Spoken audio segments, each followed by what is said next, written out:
Profite à chaque fois qu'il y On a une revient perche. donc au débat avec l'écrivain Adeline Baldacchino qui vient de publier, je me répète, un excellent livre, Max-Paul Fouché, Le feu, la flamme, une rencontre aux éditions Michelin. Et donc nous disions tout à l'heure qu'effectivement il y a ce débarquement des Américains et puis même De Gaulle arrive à Alger le 30 mai 1943. Il y forme donc le Comité français de libération nationale et Max-Paul Fouché reste un peu distant du général de Gaulle, n'est-ce pas? Oui, en réalité, c'est une rencontre un peu manquée, c'est étrange. Max-Paul Fouché n'a pas entendu l'appel du 18 juin 40. Il est entré en résistance par la résistance littéraire, par la revue Fontaine qui publie malgré la censure, on l'a dit, etc. Puis évidemment, il va rejoindre la France Libre. Il a d'ailleurs son béret de correspondant de guerre. Il est donc complètement pris dans ce mouvement, mais en même temps, il n'a pas de fascination pour la figure de Gaulle parce qu'il a une forme de crainte qui est peut-être celle qu'il éprouve vis-à-vis des militaires en général et d'une certaine tentation autoritaire. Et donc, voilà, il y a admiration, mais jamais tout à fait fascination. Ils vont se côtoyer, Max-Paul Fouché et le général de Gaulle, sans jamais aller beaucoup plus loin. Et puis donc la guerre va se terminer. Et donc, Max-Paul Fouché sera toujours avec ses écritures. Il va beaucoup voyager, n'est-ce pas? Oui, alors les années d'après-guerre, ce sont des années qui changent complètement la manière d'être au monde de Max-Paul Fouché. Il commence à parcourir le monde. Et ça, c'est évidemment une autre manière d'être curieux. Ça n'est plus seulement à travers les livres, c'est à travers des rencontres, des paysages, des gens, des cultures. Et il aime approfondir. Alors il va écrire une dizaine de livres sur tous les endroits du monde qu'il visite, sur l'Afrique, sur l'Amérique centrale, sur le Mexique, sur l'Inde, sur la Nubie, l'Égypte, etc. Et en plus, il va se mettre à un nouvel art, il rajoute une corde à son arc, c'est la photographie. La photo, oui. Voilà. Alors, les photographies de Max-Paul Fouché sont assez marquantes. Il y a d'ailleurs régulièrement des expositions qui les reprennent.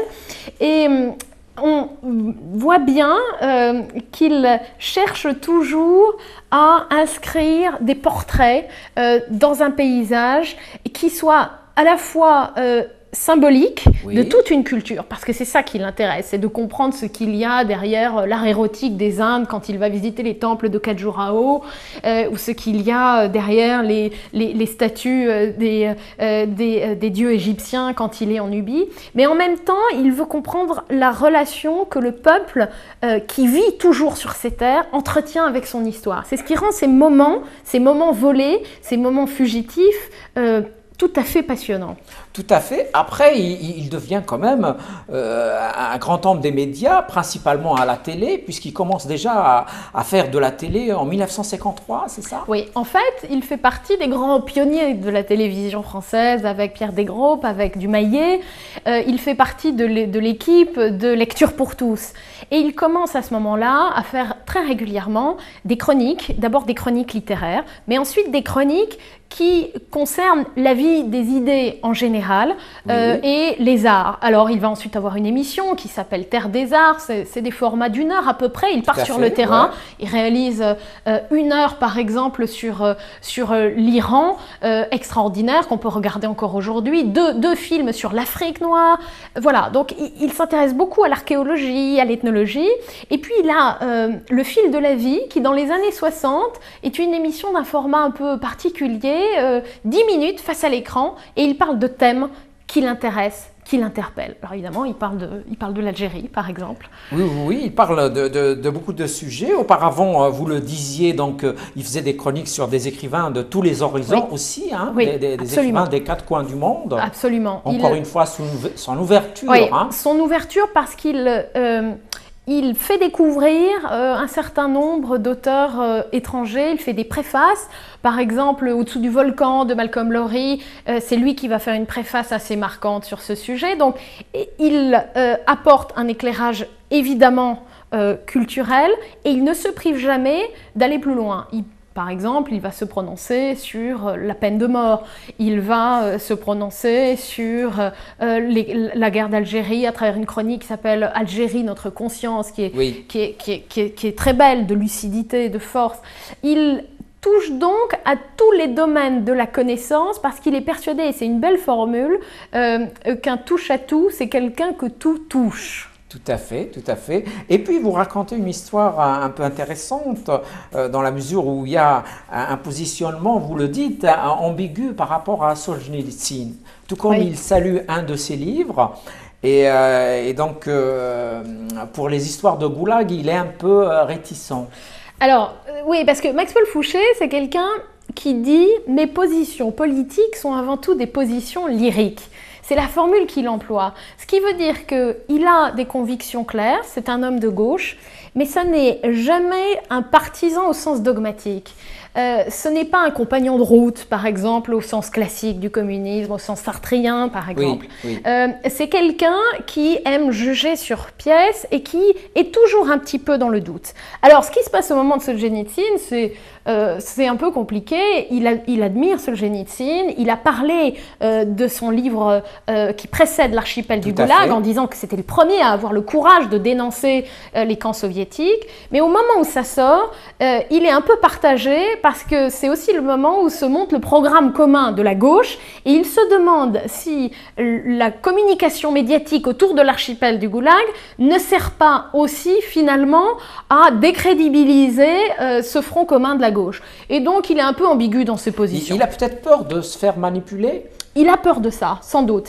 Il a peur de ça et comme il doute, il préfère parfois se laisser un petit peu le temps de la réflexion. Il se trompe. À l'évidence, ce jour-là, dans cette émission, chez Bernard Pivot dans Apostrophe, lorsqu'il critique Solzhenitsyn en se demandant si ce qu'on raconte dans ce livre est bien vrai, il se trompe à l'évidence. Mais voilà, il est à ce moment-là où il se demande si au fond il n'est pas dans la manipulation. Il s'est trompé, c'est clair, avec le recul de l'histoire. Oui, ce n'est pas aussi grave que ça. De toute façon, il va un peu se rattraper en mai 68 où il prend part à la révolte. Oui, absolument, parce que évidemment, ces rêves d'action ne sont pas complètement morts. Alors, c'est pas évidemment le même homme. En 68, Max-Paul Fouché n'est plus le jeune homme de 30 ans qui créait la revue Fontaine.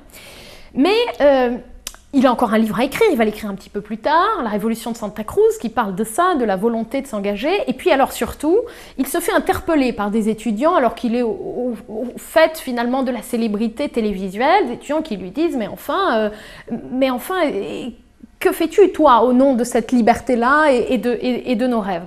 Et il va effectivement être extrêmement actif au sein de l'ORTF à l'époque et de la télévision et du syndicat des producteurs pour réclamer plus de liberté à la télévision. Mais il va le payer cher plus tard, il sera licencié de la télévision. Oui, il disparaît à peu près, pas tout à fait, il y reviendra ponctuellement. Il y revient quand même. Voilà, il y revient ponctuellement, mais il n'aura plus d'émissions à la télévision, plus d'émissions quotidiennes ou hebdomadaires, plus jamais à un tel rythme, après 68, parce qu'il est éloigné évidemment par le pouvoir qu'il a trouvé un petit peu dangereux. Est-ce que ça lui donne à ce moment-là le temps d'écrire ? Sans doute. C'est sans doute une des raisons qui lui permet de concrétiser enfin son rêve, qui est d'écrire un roman, un grand roman, qui s'appelle La rencontre de Santa Cruz. Alors, il avait déjà écrit de la poésie. Aux éditions Grasset, je crois, c'est ça ? Aux éditions Grasset, toujours disponible aujourd'hui. Oui. Il avait déjà écrit des nouvelles, il a écrit de nombreux recueils de nouvelles, il avait écrit de la poésie, mais il n'avait pas écrit ce roman-là qu'il rêvait d'écrire. Ça va être La rencontre de Santa Cruz, ça se passe en Amérique du Sud, et c'est vraiment l'interrogation d'un intellectuel qui se demande si on peut ou non faire la révolution et quelles en sont les conséquences. Et au final, est-ce que ce livre a eu du succès ? Il a eu un succès relatif, semble-t-il ? Il a un succès relatif. C'est un livre qui se vend parce que Max-Paul Fouché est très connu. Bien sûr. Mais ce n'est pas un livre qui va gagner des prix, par exemple. Et à lire les carnets de Max-Paul, on se rend bien compte qu'il y avait un petit espoir, qu'il s'était dit... Il attendait quand même. Hein. Il attendait. Peut-être qu'on attend toujours, oui, peut-être qu'on attend toujours quand on donne à lire parce qu'on espère atteindre plus de monde. Et puis, Max-Paul Fouché, il avait quand même pris l'habitude de parler à des millions de téléspectateurs. et le média écrit, le livre, il atteint nécessairement moins. Il en vend quelques dizaines de milliers d'exemplaires, ce qui est énorme. Mais ça n'est pas tout à fait la même échelle. Mais oui, c'est beaucoup. C'est beaucoup, mais c'est pas la même échelle. Ça le satisfait pas. Et finalement, c'est ce moment où il invente cette formule que j'aime beaucoup parce que je crois elle décrit un phénomène sans doute universel, mais qui est l'écart entre ce que le cœur désire et ce qu'il obtient. Il continue d'avoir des rêves qui vont au-delà de ce qu'il a obtenu et eu, alors qu'on peut considérer objectivement, y compris avec le recul, que c'est une vie passionnante, une vie intéressante, mais il y manque un petit quelque chose. Tout à fait, parce que lui-même, en 1937, il disait l'œuvre ou le suicide. Donc, il attachait déjà à ce qu'il nomme œuvre une grande importance dans sa vie. Oui, oui, il a la même approche de la littérature. Il a une approche très classique de la littérature. C'est un peu Victor Hugo écrivant « Je serai Chateaubriand » ou rien. C'est la même chose. Mais lui, il a eu quand même un alter ego. Il a une sorte de miroir un peu étrange dans lequel il se regarde, qui est Camus. Parce qu'évidemment, il ne parle plus à Camus ou presque, ou seulement de très loin depuis les années 30 et la rupture à cause de l'histoire de Simonier. Et pourtant, il va écrire un bel article quand Camus meurt dans l'accident de voiture. Mais il écrit un très bel article, il en parle à la radio, il en parle à la télévision, il est extrêmement ému et touché, et même, et ça je l'ai redécouvert aussi récemment en allant regarder ses archives, il voulait écrire, et c'est peut-être l'un des derniers projets qu'il a avant de disparaître, il rêvait d'écrire une biographie de Camus. Et quand on regarde les plans de cette biographie qu'il n'a finalement jamais rédigée, mais pour laquelle il avait un contrat. Il a été payé par les éditions Grasset, vous dites. Il avait un contrat, il a reçu de l'argent, c'est certain, il a présenté des plans, puis il n'a pas pu aller jusqu'au bout. Mais quand on regarde les plans, on voit que finalement, il décrit un Camus qui est son Camus à lui, et qui est peut-être au fond moins Camus que celui que Fouché aurait rêvé d'être s'il avait eu le temps, la possibilité de faire œuvre, comme il le dit. Tout à fait. Et donc, vous dites que Max-Paul Fouché avait fait des plans et même pris des notes. Et dans l'une de ces notes, vous dites il pense l'amour de la vie et le désespoir de la vie. C'est un peu contradictoire ou ça va ensemble? Le désespoir et l'amour de la vie. Au fond, ça renvoie au paradoxe permanent à la fois de l'existence et de l'amour. Ça me fait penser aussi à une très jolie formule de Colette, qui est un des écrivains que j'ai beaucoup aimé, et qui parle de l'inestimable douleur d'aimer. C'est un peu la même chose. Au fond, on existe parce qu'on veut être dans l'intensité d'être et dans l'intensité d'aimer, mais cette intensité-là crée aussi la douleur, le désespoir, parce qu'il y a nécessairement l'absence, un jour, il y a la mort, il y a la disparition, et peut-être que l'écriture, c'est une manière de tenter de retenir un peu quelque chose du bonheur ou de l'intensité. C'est une autre formule qui me vient pendant que je parle, de Monterland, qui écrit le problème avec le bonheur, c'est que le bonheur écrit blanc. Il écrit blanc sur les pages et c'est le plus difficile à retenir. Mais j'espère que ça n'est pas vrai. Et justement, l'écriture permet peut-être de garder une trace de tout ce qui, sans elle, aurait existé. C'est déjà formidable, mais s'en va tout doucement dans l'ombre. Tout à fait. Et à ce moment-là, donc, Max-Paul Fouché habitait rue de Bièvre, n'est-ce pas? Oui. Alors, Max-Paul Fouché, à ce moment-là, il a deux vies, deux maisons, deux univers. Il y a Paris. Paris, c'est la rue de Bièvre, qu'on connaît évidemment parce que François Mitterrand y a habité à peu près à la même époque. D'ailleurs, ils ont déjà une maison dans la rue, mais ils se croisent à peine ou très peu. Et puis, il a une maison extraordinaire qui est à Vézelay, qui est une maison médiévale avec une vue sur les paysages du Morvan, dans laquelle il va s'isoler quand il veut écrire. Et cette maison-là, c'est sans doute aussi l'un de ces lieux qui m'ont donné envie d'explorer cette aventure, de parler de lui, parce que j'étais dans ce bureau-là, avec cette fenêtre qui donne sur une sorte de paysage infini, qui invite effectivement à la fois à la méditation et puis à la création. Et donc, cette maison vous a parlé à vous aussi, Je crois. vous a inspiré. Je crois que oui. Ça me fait penser à. Je pense toujours dans cette maison à un proverbe persan Oui. que j'aime beaucoup, qui dit que les murs ont des souris. Alors la traduction n'est pas très bonne évidemment, mais ce serait mieux en persan. Traduire, c'est C'est toujours difficile. trahir. Mais Mais votre il y a maman des était souris. iranienne aussi. Absolument, donc, c'est pour ça. Vous avez cette proximité avec Voilà. cette culture. Et donc il dit Dival mouche dorade. Oui. Il y a des souris dans les murs et les souris ont des oreilles. Ah oui. Mouchham gouche dorade.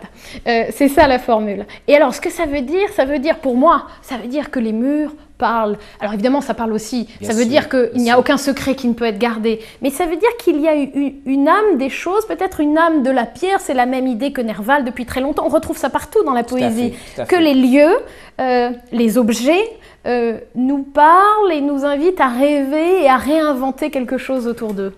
Tout à fait. Et Max Paul Fouché a été très présent dans les endroits de la création. Il a été membre du jury Renaudot. Oui. Il est dans la collection Poètes d'aujourd'hui chez Segers, oui. écrit par Jean Kéval.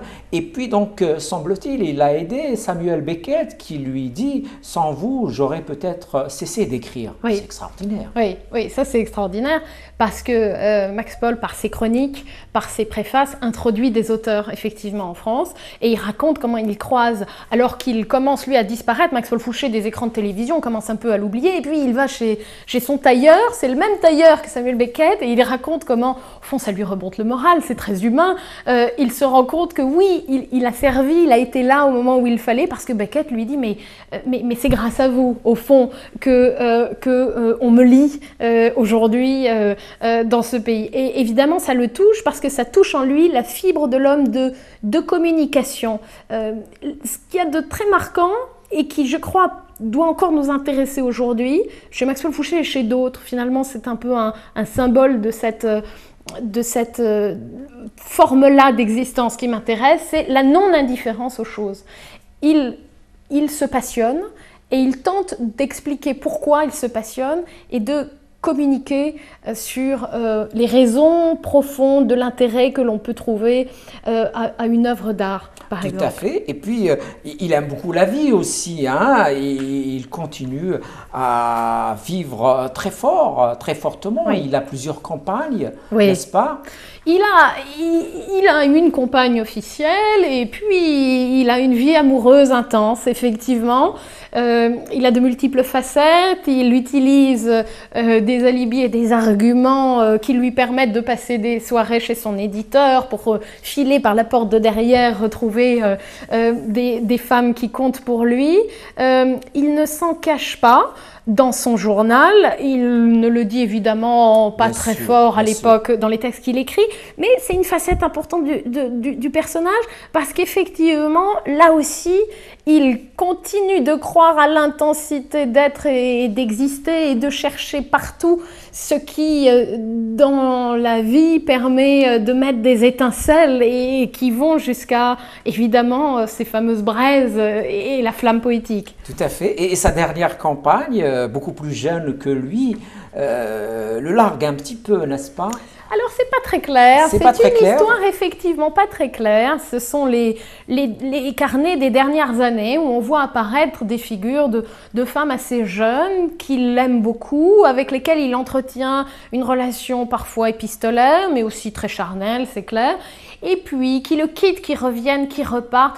On ne sait jamais tout à fait parce que c'est le jeu. D'ailleurs, ce qui est le plus Bien amusant sûr. dans les carnets de Max Paul, pour tout vous dire, ce sont certaines pages des feuilles volantes que l'on trouve où il fait des listes, parfois écrites en caractère grec, en se disant on ne sait jamais, pour peu que quelqu'un un jour retombe dessus, au moins on ne comprendra pas tout de suite ce dont il s'agit. Et puis alors il a un code couleur où il explique qu'avec certaines femmes, il est allé plus loin qu'avec d'autres. Oui, c'est aussi un bon vivant, on peut le dire. Ça c'est clair. Et puis, donc, il n'arrête pas d'écrire, bien sûr, même si à la fin de sa vie, il devient un peu amer, n'est-ce pas? Alors, Amer, je ne sais pas. Parce qu'en réalité, quand j'en parle avec des témoins qui l'ont connu pendant ces dernières années-là, et puis avec sa fille, Marianne Fouché, eh bien, ce qui en ressort, c'est que il est resté très souriant et en tous les cas, en apparence, dans une forme de joie de vivre et même peut-être de sérénité. Il a d'ailleurs un texte très fort qui s'appelle Héraclès, c'est une poésie de conviction, mais qui ne respire jamais l'amertume. C'est plutôt, effectivement, dans ses carnets qu'il laisse passer le doute. Alors, ça n'est pas de l'amertume parce que heureusement, c'est toujours compensé par la passion, par de l'ironie. Oui. C'est quelqu'un qui a beaucoup d'humour aussi. C'est clair, oui. Et donc, c'est très beau. Mais on retrouve effectivement une forme de regret de n'être pas allé plus loin dans la création littéraire qui fait que jusqu'au bout, évidemment, il continue à écrire et à avoir ses projets d'écriture. Peut-être qu'il regrette un peu de n'être pas l'auteur de romans qui comptent. Peut-être. En tout cas, dans ses livres, par exemple, dans Les évidences secrètes, qui est sorti chez Grasset en 1972, il y a quand même ce désir de transmettre, comme s'il sentait que lui ne serait plus de ce monde. Oui. N'est-ce pas? Oui, il y a de ça, parce que dans les dernières nouvelles ou les petites histoires, effectivement, de ces derniers recueils, il y a une présence assez forte, finalement, de la mort ou de la disparition. Il raconte dans un texte cette sensation qu'il a d'être dans une pièce qui se referme peu à peu sur lui et qui va l'étouffer. Et bientôt, il va passer de l'autre côté du miroir et puis peut-être savoir ce qu'il y a de l'autre côté du miroir ou peut-être pas. On peut le déchiffrer, peut-être que c'est effectivement avec le recul que l'on lit ça, mais on sent bien qu'on est sur le bord de quelque chose, sur la margelle du puits, sur le fil, et qu'il n'est pas loin de passer de l'autre côté.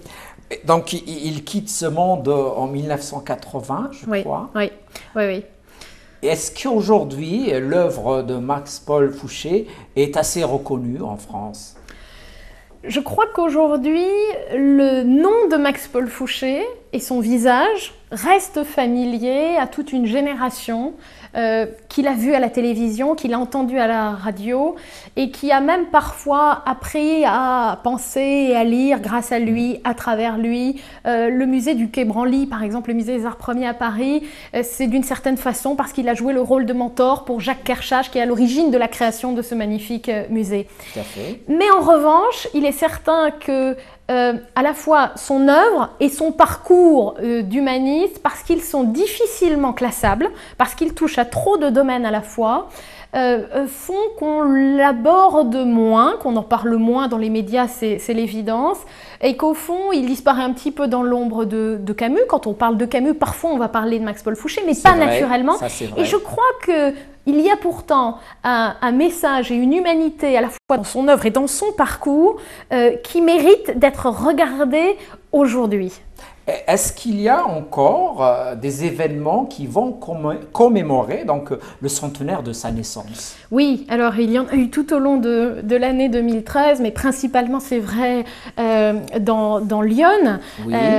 Justement parce que Vézelay est un endroit qui est très marqué par la présence de Max-Paul Fouché. Mais il y a encore des choses, il va par exemple y avoir à partir du mois de décembre au Camp des Milles, près d'Aix-en-Provence, près d'Aix-en-Provence, une exposition consacrée au rôle de Max-Paul Fouché dans la résistance et qui va sans doute montrer d'ailleurs de très belles pièces. Je pense à cette lettre originale d'Éluard, par laquelle il lui transmettait le poème Liberté, qui va d'ailleurs être largué par des avions britanniques sur la France, dans les maquis, où René Char va pouvoir le découvrir. Et donc c'est une exposition qui devrait permettre effectivement de parler et de redécouvrir l'œuvre de Max-Paul Fouché. Vous racontez dans le livre, vous pouvez nous dire un mot sur justement ce poème Liberté, oui. qui a été publié par Fontaine. Oui, absolument. Et Fontaine qui a eu des problèmes avec les autorités à ce moment-là. Oui, Fontaine a toujours des problèmes parce qu'ils passent par la censure et qu'ils doivent arriver à prouver que leurs textes ne sont pas trop subversifs. Alors l'histoire de Liberté est très amusante. toute simple. C'est une litanie, hein, Paul Éluard décrit jusqu'au bout ce qu'est la notion de liberté, mais c'est un poème assez long. Et donc Max-Paul Fouché va dire au censeur, avant qu'il aille jusqu'au bout, eh bien en fait c'est un poème amoureux, ne vous inquiétez pas. Le censeur ne va pas jusqu'au bout, il ne se rend pas compte qu'au bout il n'y a pas le nom d'une femme, mais le nom de la liberté. Tout à fait. Et votre livre, donc Max-Paul Fouché, Le feu, la flamme, une rencontre, publié aux éditions Michelin, est à la mémoire de Marcel Chinonis. Est-ce que vous pouvez nous dire un mot sur ce poète-éditeur? Oui. Alors Marcel Chinonis, c'était le poéditeur, comme il aimait à se décrire, des éditions Clapas, des éditions associatives dans l'Aveyron, qui ont beaucoup fait pour la poésie en général et qui ont beaucoup compté dans ma formation, dans mon approche de la littérature, effectivement, où j'ai publié quelques recueils de poèmes à la fin au début des années 2000. Et voilà, c'est pour ça. Vous avez publié Les Ombres du Graël en 1999, Parois d'un miroir en 2000 et Voyage de la Sève en 2001. Les titres sont vraiment bien choisis. Alors, votre poésie, Adeline Baldacchino, elle raconte quoi en général? Qu'est-ce qui vous touche le plus? Qu'est-ce que vous voulez dire à travers votre poésie en général? Alors, c'est une belle question parce que je me suis souvent demandé, est-ce que la poésie raconte ou doit raconter quelque chose? Je ne sais pas. Et je n'ai pas non plus la réponse. Ce que je sais, c'est qu'il y a eu longtemps un écart entre ce que j'aimais lire, et j'ai une passion par exemple pour les grands romans et même les plus populaires, pour Jules Verne, pour Alexandre Dumas, pour Balzac. Et je ne suis pas sûre de savoir écrire ce genre de grands romans. Et puis de l'autre côté, il y a le pôle de la poésie et qui va chercher une forme de, j'allais dire de vérité, mais c'est probablement pas le mot, ce sont plutôt des sentiments, des émotions, par l'intuition, par une forme plus courte et plus ramassée. Alors, de quoi parle cette poésie? Je ne sais pas de tout, de l'amour, du temps qui passe, des choses qui comptent, de la mer aussi. De l'inconnaissable peut-être? Peut-être, de tout ce que l'on n'arrive pas tout à fait à définir directement. Et comment vous est venue l'idée même d'écrire de la poésie? Eh bien, l'idée d'écrire de la poésie n'est pas venue. Au fond, je crois que j'ai commencé à écrire de la poésie sans bien avoir l'idée de ce que je faisais. Mais ça n'est pas tout à fait vrai. Maintenant que j'y pense, il y a quand même effectivement une scène fondatrice, et on a peut-être toujours, et puis quand on remonte, on cherche. Il y a une cour d'école dans un petit village qui s'appelle Volnavé-le-Haut, dans l'Isère, près de Grenoble, où j'habitais. Il y a un cerisier dans la cour de cette école, et le cerisier sera le sujet principal d'un des premiers poèmes que j'écris, parce que j'ai un maître d'école extraordinaire, qui, tous les matins, nous fait lire un poème et doit deviner qui en est l'auteur. Et un jour, j'ai voulu le surprendre et au lieu de lui lire, comme faisaient tous mes petits camarades, un poème de La Fontaine ou de Vigny ou de Lamartine, je me suis dit, tiens, je vais l'écrire moi-même, est-ce qu'il devinera? Est-ce qu'il a deviné? Non. Je ne sais toujours pas. Il m'a dit que non parce que justement, il m'a donné un nom, je ne sais plus qui, il m'a peut-être dit Lamartine ou autre, parce qu'il a senti que ça me ferait très plaisir, ce qui était vrai. Au fond, je crois qu'il avait deviné. Ah d'accord, donc il a bien joué le jeu. Et quels sont les poètes français qui comptent à vos yeux? Ou qui ont compté? C'est très difficile. Cette question, pour moi, c'est une des plus difficiles. À chaque fois que je me la pose, je me dis comment rassembler tout ce qu'on aime. Il y en a tellement, c'est ça? Il y en a beaucoup. Et surtout, chacun est peut-être lié à un moment de la vie, à une humeur, à des choses qui importent. Alors, il y a des moments où, lisant Aragon, je vais être submergée par la beauté du style, la profondeur des images, etc. Puis il y a d'autres moments où c'est plutôt Rimbaud. Et puis il y a d'autres moments où je vais aller plutôt vers la poésie contemporaine. Alors voilà, je n'arrive pas à avoir de réponse unique, mais celle de Max-Paul Fouché me touche beaucoup. Elle est comment, celle de Max-Paul Fouché? Alors, elle est dans un petit recueil qui porte un très beau nom, qui s'appelle Demeure le secret. Elle est extrêmement simple, lyrique, mais tout à fait compréhensible. Et ça, c'est important, parce qu'elle est un peu comme la poésie de René Guicadou. C'est une poésie qui touche parce qu'elle dit des choses que l'on comprend immédiatement. Et elle s'oppose en cela à une autre poésie que j'ai beaucoup aimée aussi, mais qui est très différente, qui va être celle de Mallarmé, par exemple, qui est une poésie plus ésotérique, plus mystérieuse. Max-Paul Fouché, il fait le choix de faire passer le secret à travers les évidences. C'est une belle manière de procéder. Malheureusement, on arrive à la fin de l'émission. Peut-être qu'on a oublié quelque chose, Adeline Baldacchino.